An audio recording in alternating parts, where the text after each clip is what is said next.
Goedemorgen iedereen, bonjour à toutes et tous.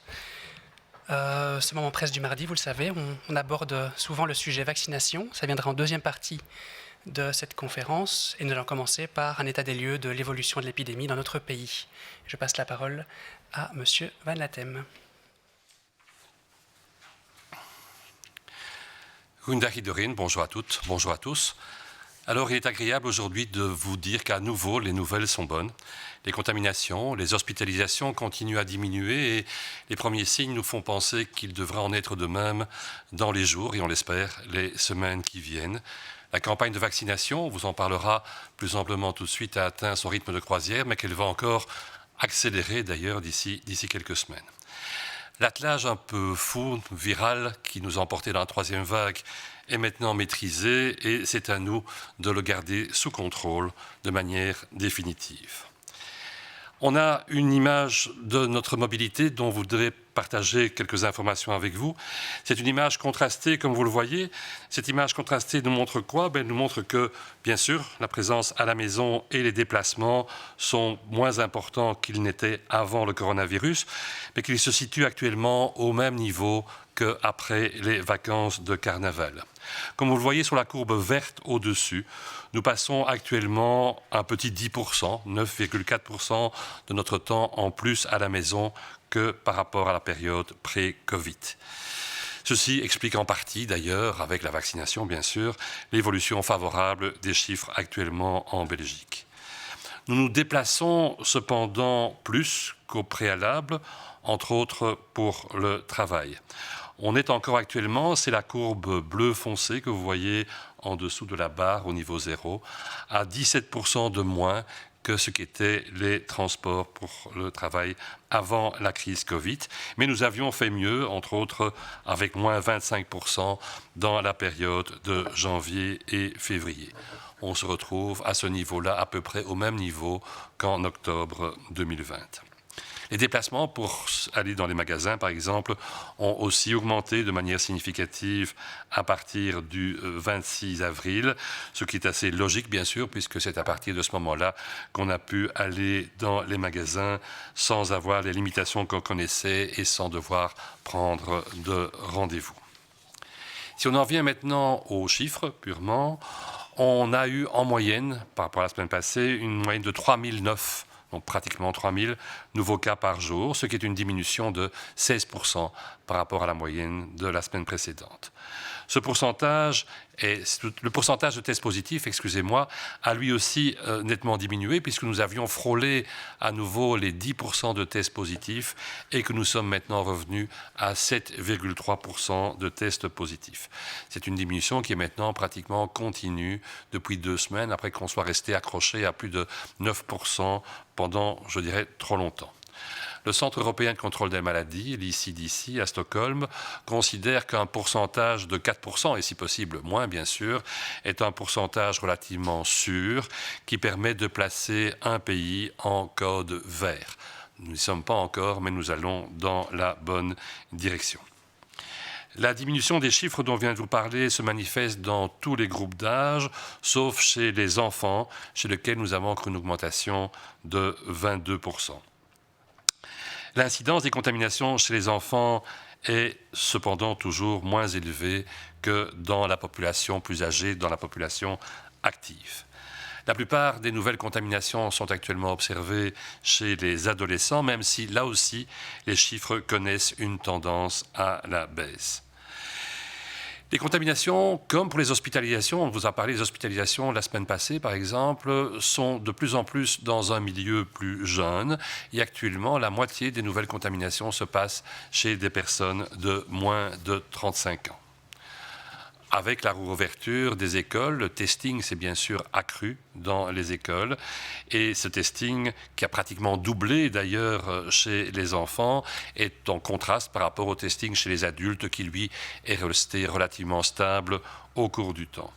Le pourcentage de tests positifs, on vous l'a dit, il a effectivement diminué au cours des dernières semaines, et ce aussi d'ailleurs chez les enfants et les adolescents, ce qui dénote du fait que nous avons maintenant une meilleure image de ce qui peut se passer dans le réservoir au niveau des enfants par rapport à un certain nombre de contaminations qui passaient inaperçues pendant les vacances scolaires.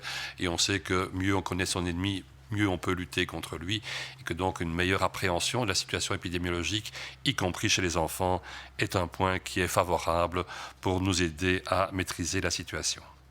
Cette diminution dont on vient de vous parler est une diminution qui est au niveau national, et on la constate également, comme on voit là, sur la carte, dans toutes les régions et dans toutes les provinces.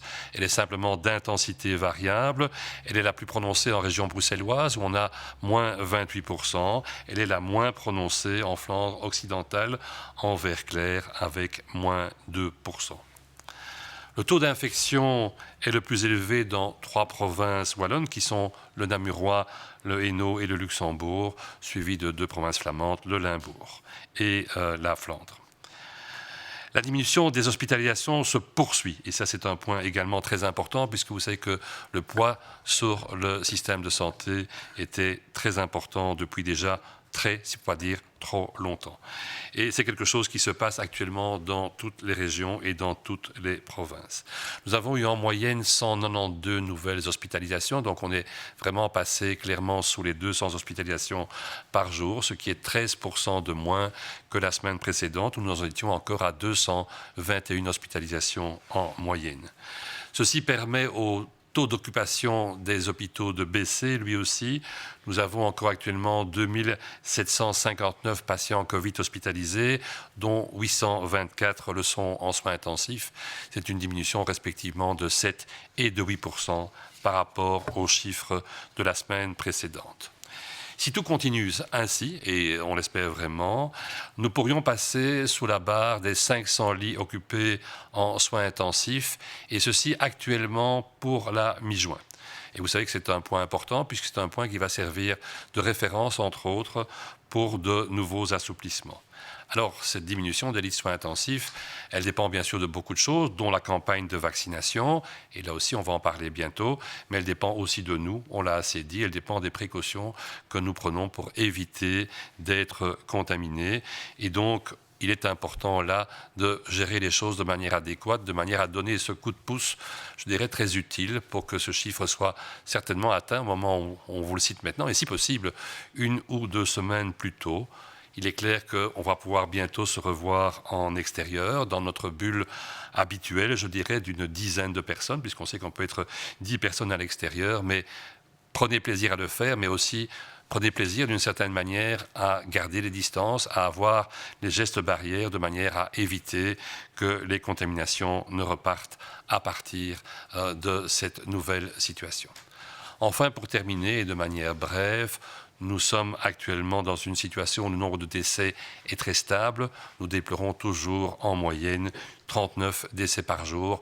Et vous l'avez constaté, c'est un chiffre 39-40 décès dont nous ne quittons guère le niveau depuis un certain temps. Merci pour votre attention.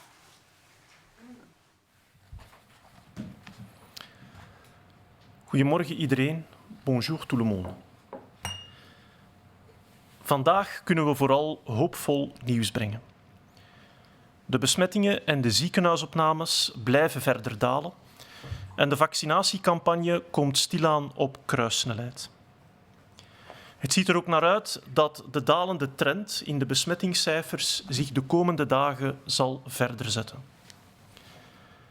We hebben het virus dus terug stevig bij het nekvel. Het is nu zaak om niet te snel los te laten. Wanneer we naar de mobiliteit kijken, zien we een gemengd beeld.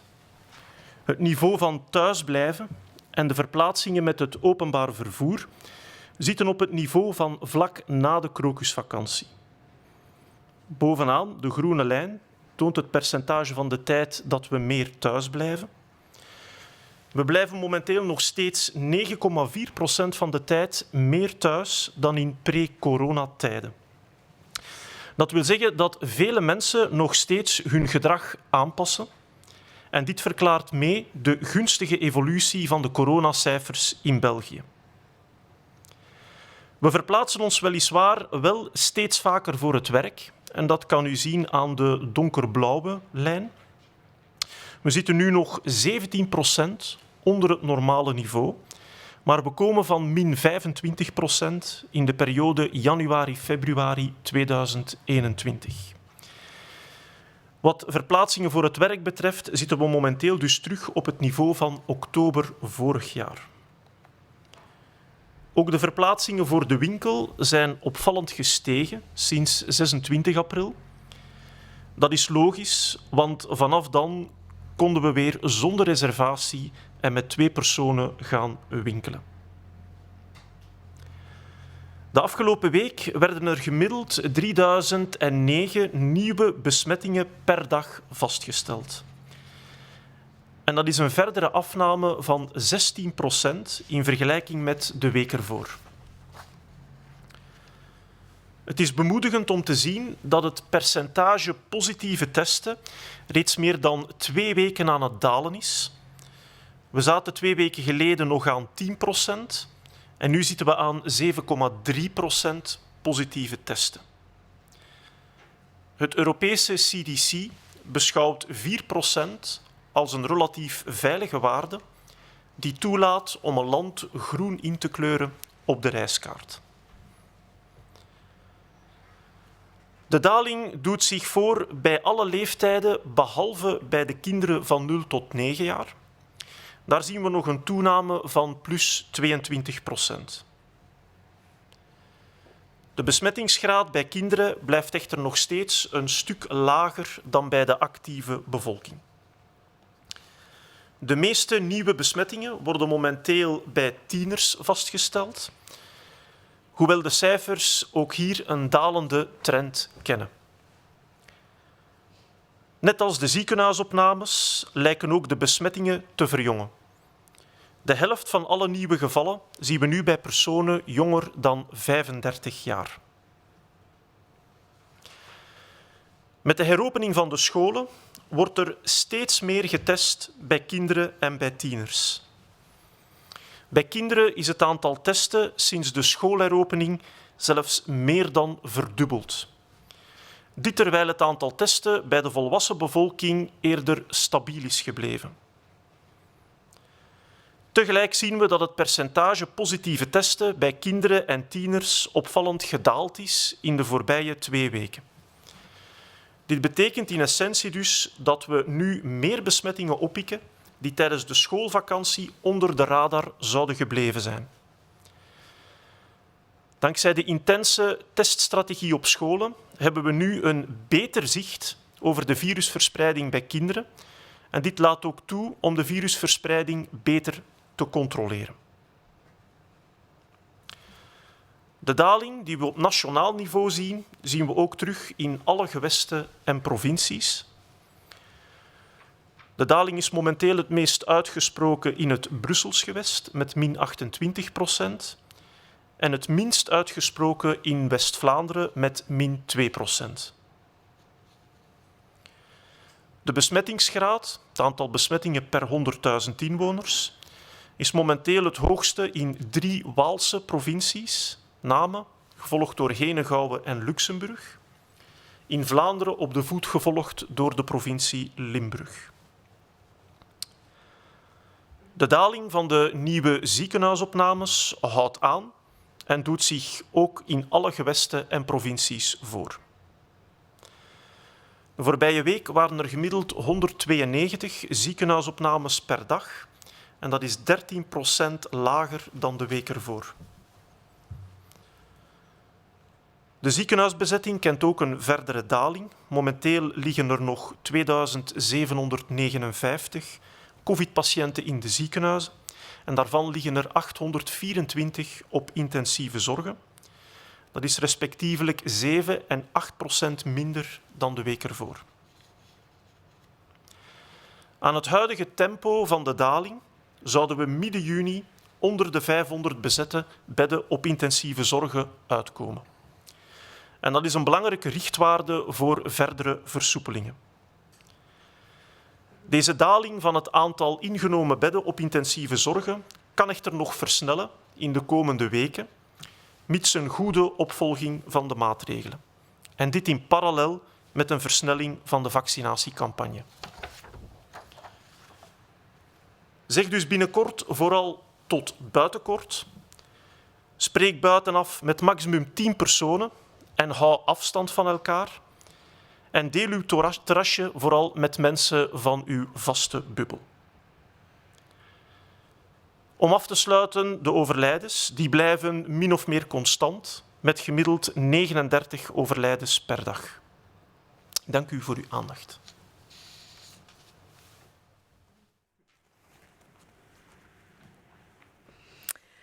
Bonjour à toutes et à tous. Ce mardi, nous avons atteint un nouveau cap, celui des 4 millions de doses administrées.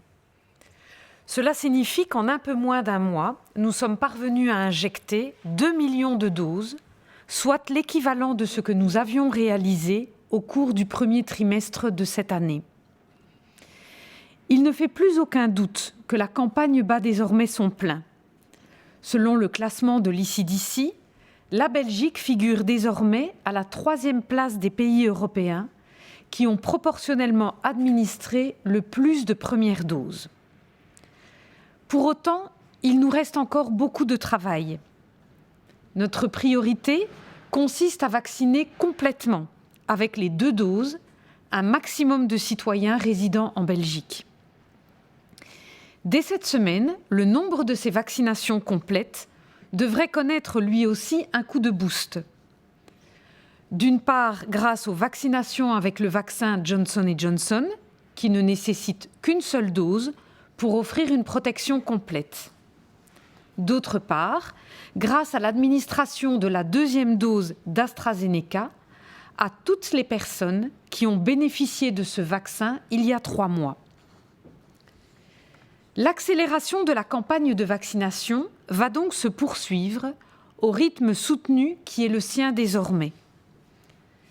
Là où l'on comptabilisait une moyenne de 400 000 vaccinations par semaine en avril, nous devrions atteindre un niveau de 600 à 700 000 vaccinations par semaine en mai. En juin, nous tablons sur une augmentation plus importante encore, avec 900 000 à 1 200 000 doses administrées en moyenne chaque semaine. Ces données sont évidemment réjouissantes et nous permettent de nous projeter dans le temps pour définir le moment où nous nous attendons à franchir le cap des 70% de personnes adultes vaccinées avec au moins une dose. Selon les projections actuelles, cette période se situerait entre la fin juin et la fin juillet. Nous sommes donc bien en ligne avec le timing ambitionné au lancement de la campagne.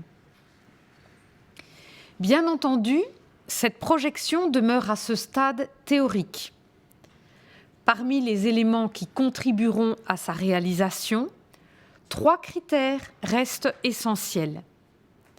La livraison des vaccins, la stabilité des règles d'administration des différents vaccins, mais aussi et surtout l'adhésion de la population à la vaccination. Si en début de campagne, les 2 premiers critères étaient prédominants, c'est l'adhésion populaire qui gagne en importance au fur et à mesure de l'avancée dans le temps. Oui, nous pourrions atteindre notre objectif de vaccination d'ici le début de l'été. C'est un fait désormais à portée de main. Mais pour y parvenir, il n'a jamais semblé aussi nécessaire de comprendre ceci. Plus la population sera nombreuse à se faire vacciner, plus l'accélération de la campagne pourra s'intensifier. Nous tenons également à préciser que toutes les femmes enceintes peuvent aussi être vaccinées en priorité, et ce, à tout moment de leur grossesse. Pour ce faire, nous les invitons à contacter leur médecin généraliste qui peut les ajouter à la liste dès aujourd'hui. Elles recevront alors automatiquement une invitation prioritaire de leur centre de vaccination. Plus que jamais, la vaccination ne se limite pas à offrir la meilleure protection individuelle contre la Covid-19, elle est aussi le meilleur moyen de contribuer à une liberté collective rapidement retrouvée. Je vous remercie pour votre attention.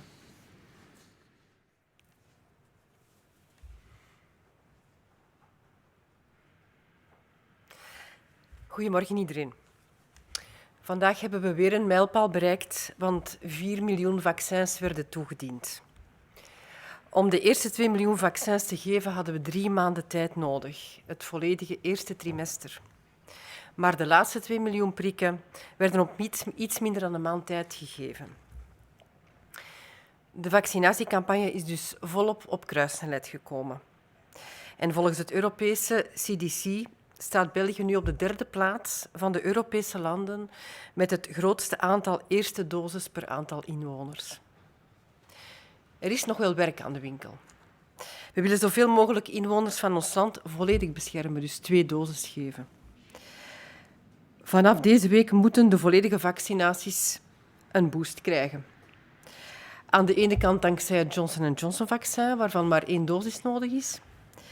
Aan de andere kant door de toediening van de tweede dosis van het AstraZeneca-vaccin aan iedereen die 3 maanden geleden reeds een eerste dosis kreeg. De vaccinatiecampagne zal vanaf nu in een hogere versnelling schakelen. In april telden we gemiddeld 400.000 vaccinaties per week. In mei, dus deze maand, zou dit aantal moeten stijgen naar 600.000 tot 700.000 vaccinaties per week. En in juni verwachten we een nog grotere toename met gemiddeld 900.000 tot 1.200.000 wekelijkse vaccinaties. Deze cijfers zijn bemoedigend en we kunnen ook het moment voorspellen waarop we een vaccinatiegraad van 70% zullen bereiken. Dat betekent dus waarop 70% van de volwassenen minstens 1 prik zal hebben gekregen. Dit zou het geval zijn tussen eind juni en eind juli. En deze timing sluit goed aan bij onze oorspronkelijke planning bij de lancering van de campagne. Het behalen van deze timing hangt wel af van 3 belangrijke voorwaarden. De vaccins moeten geleverd worden en de toedieningsregels mogen niet veranderen. Deze eerste 2 voorwaarden waren trouwens ook vooral in het begin van de campagne essentieel. De vaccinatiebereidheid van de bevolking is ook een heel belangrijke factor en deze wint nu steeds meer aan belang. Verder willen we ook nog even verduidelijken dat alle zwangere vrouwen zich prioritair kunnen laten vaccineren. Het maakt niet uit hoeveel maanden ze zwanger zijn.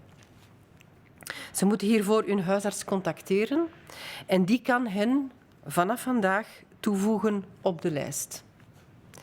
Ze worden dan automatisch bij voorrang uitgenodigd door hun vaccinatiecentrum. We kunnen dus de vaccinatiegraad van 70% in de loop van de zomer behalen. Maar hoe meer mensen zich laten vaccineren, hoe eerder we dit doel bereiken.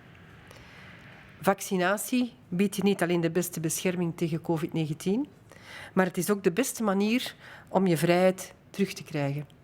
Ik dank u voor uw aandacht. Dank u. 2 persvragen.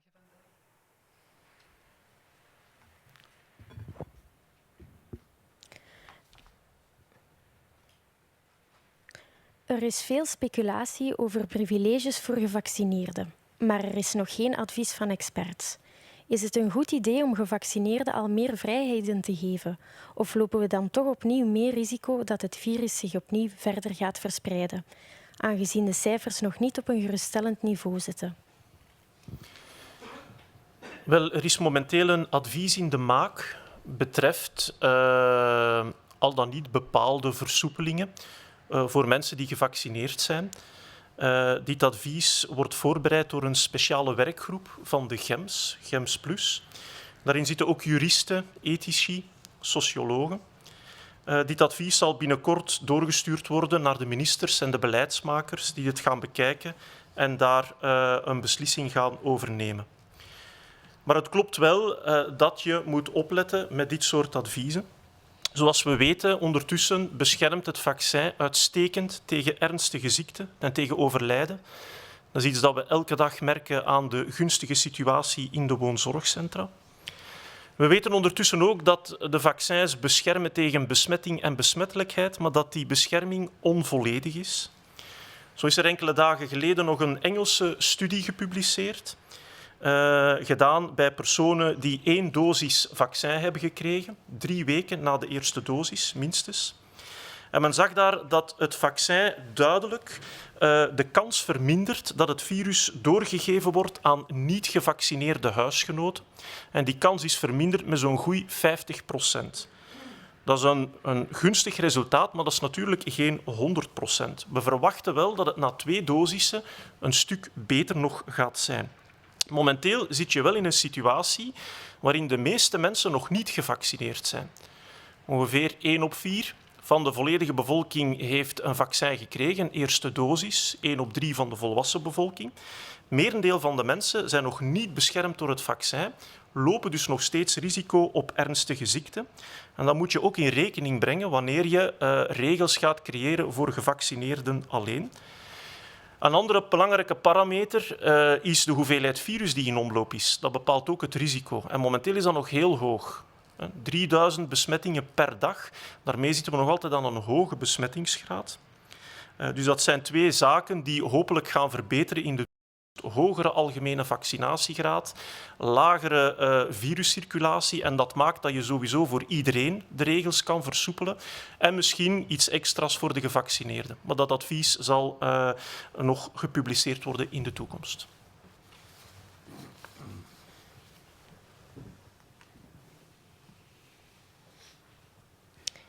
Il y a beaucoup de spéculations sur les privilèges dont pourraient bénéficier les personnes vaccinées.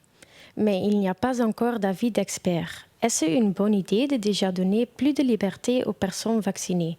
Ou bien risquons-nous de propager à nouveau le virus, puisque les chiffres ne sont pas encore à un niveau satisfaisant?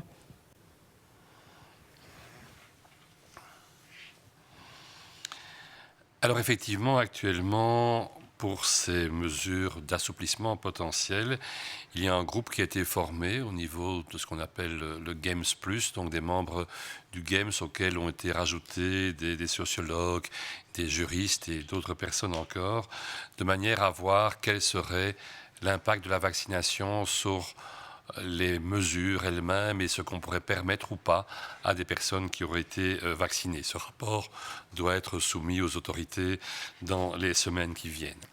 Comme vous le savez, la vaccination a pour but essentiel d'éviter que les gens ne soient fortement malades, qu'ils ne soient hospitalisés, qu'ils ne soient en soins intensifs et bien sûr qu'ils décèdent. Et c'est sur ce point-là, on a clairement pu montrer que la vaccination avait un impact extrêmement important. On l'a vu entre autres au niveau des maisons de repos et de soins. Par contre, il reste encore des zones d'ombre, même si c'est beaucoup moins qu'il y a quelques mois, sur l'impact de la vaccination sur la transmission du virus, sur le portage du virus par quelqu'un qui serait vacciné et qui pourrait encore le transmettre à quelqu'un d'autre qui ne serait pas, lui, protégé. Il y a par exemple une étude anglaise qui est sortie il n'y a pas longtemps montrant qu'après 1 dose de vaccination, on avait une diminution de la transmission à d'autres membres de la famille qui n'étaient pas vaccinés de l'ordre de 50%. On espère bien sûr qu'avec 2 doses, on aurait un impact plus important. Et d'autres études font penser qu'on est quelque part probablement entre 50 et 80% de diminution de la transmission. Donc on n'est plus dans la notion du 100% diminution, mais on est dans la notion d'une très forte diminution du risque de transmission. Et donc il faudra faire intervenir bien sûr cette notion dans la décision. Une autre caractéristique, un autre facteur qui joue un rôle, et c'est souligné dans la question, c'est la quantité de virus qui circulent dans la population. On l'a dit, elle reste malgré tout importante. On a quand même encore un nombre significatif de personnes nouvellement contaminées tous les jours, mais là aussi les chiffres vont dans le bon sens. Et c'est l'intégration du taux de vaccination qui est important dans notre pays. Nous sommes actuellement des meilleurs pays européens, mais on a encore pas mal de travail à faire, et entre autres pour avoir une deuxième dose plus généralisée. C'est la circulation virale qui va dans le bon sens, mais qui est encore élevée, qui devra guider les décisions proposées dans les semaines qui viennent aux politiques par le comité d'experts.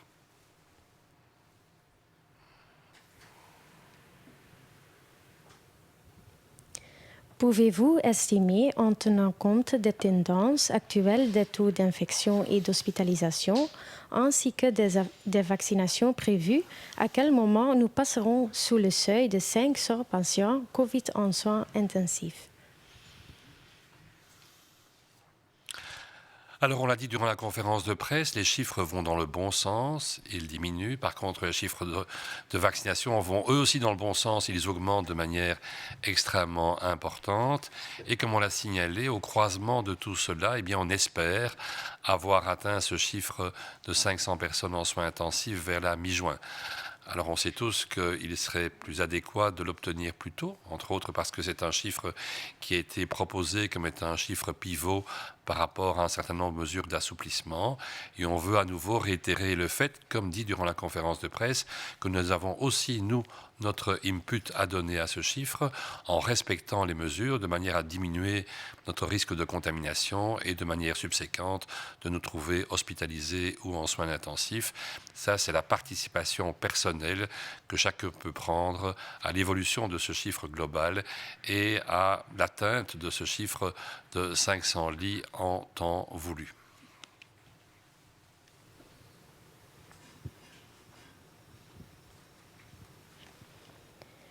Kan u inschatten, rekening houdend met de huidige trends in de besmettings- en ziekenhuiscijfers en met de geplande vaccinaties, wanneer we onder de drempel zakken van 500 COVID-patiënten op intensieve zorg?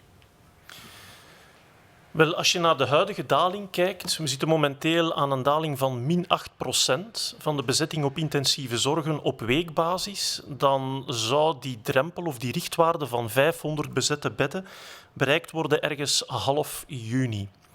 Nu is het wel zo dat we verwachten dat als alles goed gaat, dat die daling nog kan versnellen in de komende weken. Maar dat hangt enerzijds af van de vooruitgang van de vaccinatiecampagne. En dat ziet er heel goed uit, zoals u vandaag heeft gehoord. Maar ook van een goede opvolging van de maatregelen. De twee kunnen nu in synergie werken. Als dat goed gaat en die daling, de huidige daling kan nog wat versnellen, dan is het ook mogelijk dat dat begin juni behaald wordt. Dus het blijft wat afwachten, maar een goede opvolging van de maatregelen kan ons absoluut sneller onder die drempel doen belanden.